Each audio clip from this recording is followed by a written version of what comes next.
95% of the jiu-jitsu athletes that are currently on PEDs probably don't need them.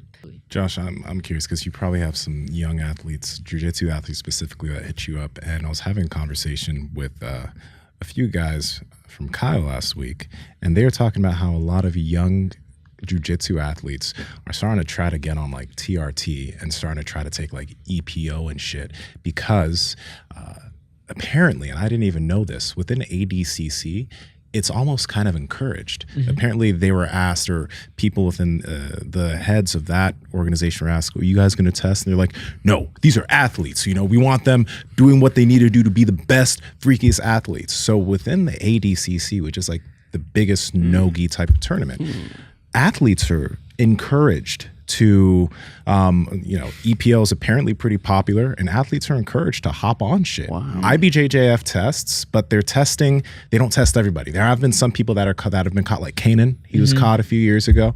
I don't know what was in his system, but It was SARMs. It was SARMs? Okay, Yep. There we go. So on the side of the younger athletes thinking that they'll need to do shit, what have you seen? Like, do you get questions like this from guys trying to get bigger and stronger for jiu-jitsu? Yeah, I do. Yeah.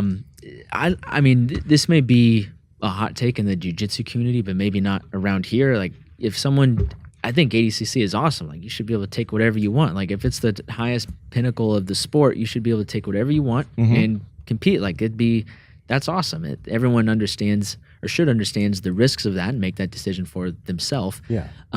But it's kind of like Pride versus the UFC. The UFC was testing in their own way, but Pride was like, we will not test you Pride for was so steroids. good. Everyone loved it too. was. Those guys were so big. It was crazy. amazing. Yeah. It was dangerous though, and they were on a lot of other drugs as well. Yeah, that's true. Strictly speaking about PEDs, I think most jiu-jitsu athletes, and I've said this a ton, and people don't, I think, I feel pretty strongly on this take when it comes to PEDs, but I think 95% of the jiu-jitsu athletes that are currently on PEDs probably don't need them. And I would also argue that the 95% that are on, it probably doesn't help them that much. And I think that's going to be true probably for the next 10 years until the sport catches up and the athleticism of the sport reaches the pinnacle of something like the UFC or the NFL or the NBA. Those athletes taking PEDs, like, that changes the playing field big time. In jiu-jitsu, I don't think it changes that much. Like, maybe they'll be able to train a little bit more, but you look at guys like John Danaher, who within a matter of a couple of years completely revolutionized the technical side of jiu-jitsu. So how can you say that PEDs are going to help that much when there is this big gaping hole in the technical side of jiu-jitsu that got completely exposed by John Danaher's guys that were smoking all the dudes that were clearly on PEDs, that were like all 40 pounds bigger than them, had crazy python veins and purple arms. Like, these guys are so crazy jacked. Purple arms? Like, like they get they get like, they just, their arms are like kind of, they have a tint to them because of their blood pressure. But so I think like there's been several times where athletes have said like, hey, like, I think this is the year, like, I'm going to hop on stuff. And I'll ask them like, okay, like, thanks for letting me know. What does your training look like for the last decade? Well, I started lifting and like going to the gym like a year ago. It's like, oh, okay. All right. You probably don't need PEDs. But then a lot of COVID guys hit, and then I got an injury, and I haven't been in for a while, but I'm going to get back to it. Start next week. It's just a little boost. Exactly. But I see that from what you just said right there. I hear that from a lot of athletes who, like, you've barely fucking lifted. Yeah. Like, you've been lifting for 8 months and now you think you need to hop on shit so Oh you my can get gosh, bigger? bro. There have been several conversations that I've had in person where I'm like, you're going to make, hey, bro, you're an adult, you're going to make your own decisions. But let me just tell you, like, you're probably like 9 years too early. You should probably like just lift and keep lifting your face off for a decade. And then when you're 35, hop on some stuff. And then you could really wreck everybody. Because if they're not getting tested, you could take whatever you want. But at that point, what's more efficient? Like raising your base level of fitness and strength and athleticism and then adding a little bit on top. Dave Tate did an interview with Dave Hoff. And Dave Hoff said that he was natural up until he squatted 900. He jumped on gear, squatted 1,000. He stayed on gear, and his next squat was 1,013. 1,050. And he only had that 100-pound jump in a squat once. And I think that's true for jiu-jitsu athletes. They start so young, they have this huge jump in athleticism, but they're not technically caught up to the rest of the game. So maybe they have like a quick flash in the pan of getting really deep in a stacked tournament at such a young age, and then they just can't make up for that in the future. Yeah, I think what's going to be pretty interesting, because like when I was having this conversation, I didn't know like that like young Brazilian kids, because like that shit's really easy to get over there. But young Brazilian kids, because they're assuming that everyone is taking shit, like 16, 17, 18, 19, like they're already on. It's going to be interesting to see, because most people I don't think know how to do that type of stuff safely. Mm-hmm. So it's going to be interesting to see how it pounds out for the younger people over a long period of time. Because in ADCC, if they're not testing for it and they're encouraging it, okay, whoever wants to do shit, right? Mm-hmm. But it's the young ones that I'm like sort of concerned for, because we know how that can affect brain chemistry depending on what you take, how it can affect your hormones depending on what you do. And most people don't have somebody who can help them understand or give them the protocols to be able to do this so it doesn't damage them in the long run. So it's really interesting, because it's a sport where the young guys think everyone's on. So the young guys hop on, and it's like, ugh. You'd have to really know what you're doing, and you would have to have a very particular cocktail in order to have it really transfer into a sport like jiu-jitsu. And you would no longer be talking about TRT. You would be talking about like getting on like cycles of shit, which has a much, which carries much more danger to it. Mm-hmm. So if let's say you at 25, you were to get on some stuff and you were to do TRT through a doctor, through a clinic, it wouldn't have much benefit to you. Mm-hmm. I mean, you would get a little stronger. You'd be a little bit bigger. Maybe because you work so hard, maybe you would perform a little bit better in your contests and stuff like that. But you wouldn't see a huge difference because it's testosterone replacement. Mm-hmm. So there's a difference. People think just because you're utilizing testosterone replacement that you're in the same category as people that are using performance enhancing drugs to be like amazing at a sport. Now, if you were to drill yourself with tons of tests and tons of tren for jiu-jitsu, you would most likely you would be gassed out pretty bad. You might be able to handle yourself against some people. There's certain matchups, right, where it might be a big advantage to be just super strong. So it might benefit you. But what I'm envisioning is that you're going to blow up quick. You're going to be gassed. People that look at you, when someone looks at you across the mat, and they see like how big the traps are and shit, and they probably think they can do that to Nsima. They're probably like, hey man, I'm just gonna hang in there for a little bit, and this guy's gonna be so tired, it's gonna be fucking easy, right? But when you look at somebody and they have that look, that they look like they're on steroids, if you were a practitioner of jiu-jitsu for any period of time, you'd be like, I've rolled with dudes like this before. This guy's gonna gas out pretty easy. Vitor Belfort's a really good example. When he started out, he was shredded. He looked amazing. He already looked incredible, but clearly there was a stage where he went from like being, 205 or something. He went to like 240. Oh. And he looked insane, and he would knock people out. He would catch people here and there, but if he didn't, he was gassed. He was really, really tired. So there's a lot. Jesus.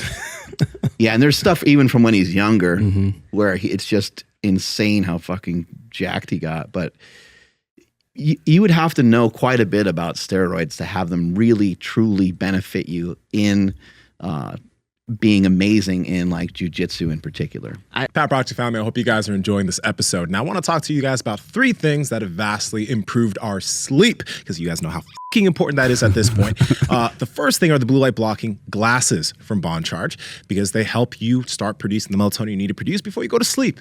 Secondly, the blue light blocking bulbs, because then you can replace the lights in your bathroom, in your bedroom, the places that you frequent at night, so that when you got to turn on the lights, go peep or poo, you're not bathed in artificial light. And then the last thing are the sleep masks, so that when you are sleeping, you are covered in the dark of night. Andrew, how can they get it? Yeah, you guys got to head over to boncharge.com. That's BON charge.com/Power Project. And at checkout, enter promo code Power Project to save 20% off your entire order. Links to them down in the description as well as the podcast show notes. Let's get back to the podcast. I've had this theory for a while, and I'd be interested to hear your guys' perspective on it, but I don't think we'll see an actual, if you want to label it as like the Jiu-Jitsu PED cocktail, until the sport increases in financial value to a much higher degree. Because who's going to be able to pay for all the doctors that are needed to really do their due diligence on this stuff? The jiu-jitsu athletes don't have time to research and test all these things in a lab or the resources. So maybe like the very pinnacle of the sport, who have made tons and tons and tons of money even outside of competing through instructionals or coaching or coming up with affiliate schools and things. Because the sport of jiu-jitsu, unfortunately, is still, I don't want to call it a broke sport because it's not, but competing is a broke activity. Hardly any, unless you're winning, hardly, and even the winners hardly make any money. So until the sport grows to a point where there's enough money in it, like baseball or like the NBA or like cycling, until there's enough money in the sport for people to afford to get the research done for that jiu-jitsu PED cocktail, I think it's still going to be like guys hopping on Tran and then getting gassed out, trying EPO, and then realize like my blood's too thick, I got to get off, and moving on from there. And again, I think that's just like a massive misunderstanding, like for people to think, like especially kids, they're going to think that. They're going to think I'm going to take steroids. But in terms of the list of performance enhancing drugs that you could take for that particular endeavor, testosterone and like tren and stuff like that would not be that high up on the list. It could be part of the building block. It could be part of a phase that you go through to build a little bit of hypertrophy. But what's already happening, I think, in the MMA community is that there's a lot of coaches out there that are smart enough to understand that if we do like just little dosages of this, a little bit, EPO is an excellent example. But what's the negative side effect of EPO? You can fucking die. Like it can, if you are to die from like testosterone, like it would be over a very, very long period of time, taking like very large doses for a very long period of time. It's not like you can inject even like an entire bottle of it over the course of a handful of days and you wouldn't die from it. That doesn't work that way.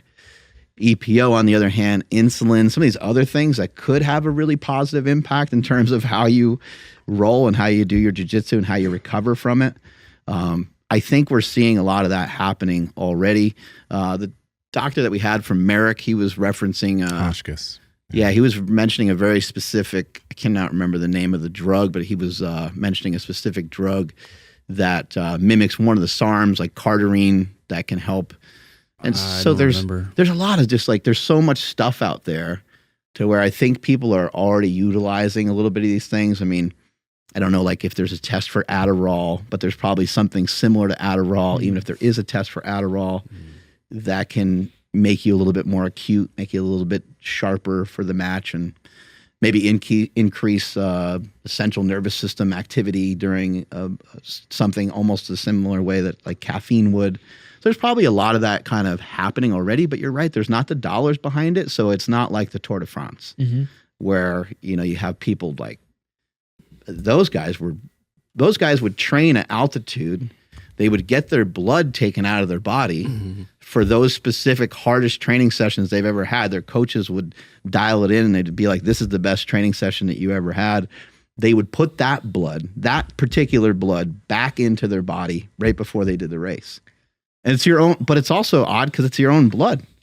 So it's like, how is me shooting my own blood back into my body? How is that illegal? Blood doping. Yeah.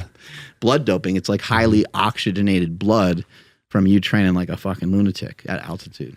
Do you think, in your experience watching, I mean, you've been in the game so long and have had so much experience with PEDs, do you think as companies like Merrick and people like, I forget the name of the guests you guys have had on recently that have been very open and have shown a lot more light on PED usage. Do you think maybe in like 50 or 60 years, the perspective is going to shift and change, and maybe those things won't be as banned, or the rules won't be as stringent towards PED use in some bigger sports like NBA or the UFC or MLB, things like that? Do you think that's ever going to change, or do you think people are pretty set in stone, like, no, you got to do baseball clean?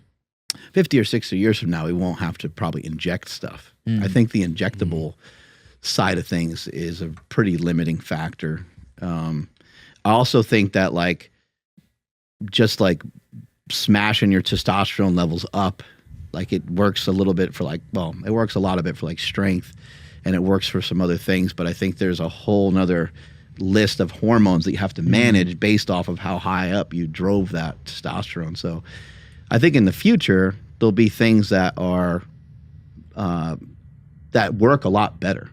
And if you remember in Bigger, Stronger, Faster, that's what Louis Simmons said. He's like, what's going to happen when they make something that's a lot better than steroids? And we haven't really got there yet. Like SARMs work pretty good. It seems like there's some peptides, they kind of work a little bit. But like we're going to get to a point where it's like biosignature, like Josh Settlegate, you know, like it's specifically for your body. And it might be just a pill, or it might be something that you do like once a month. And that'll change, I think, sports probably forever, but maybe they'll also be able to do it in a way that's safer. But I don't know about like just opening up the floodgates and just like allowing it. I'm not sure. Yeah, I don't think opening the floodgates would be it. But like if you remember, like in baseball, like kind of what happened was there was a lockout or a strike. I don't remember. As fans were upset. So when when baseball came back, people weren't watching anymore. So that's when Mark McGwire and Sammy Sosa started hitting home runs. Baseball is just like, oh, they're fucking huge, but look at all these ratings. We're going to look this way as they go that way.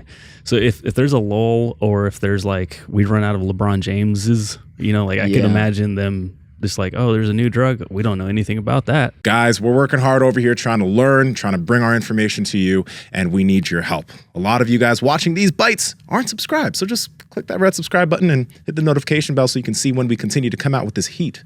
Talk to y'all later.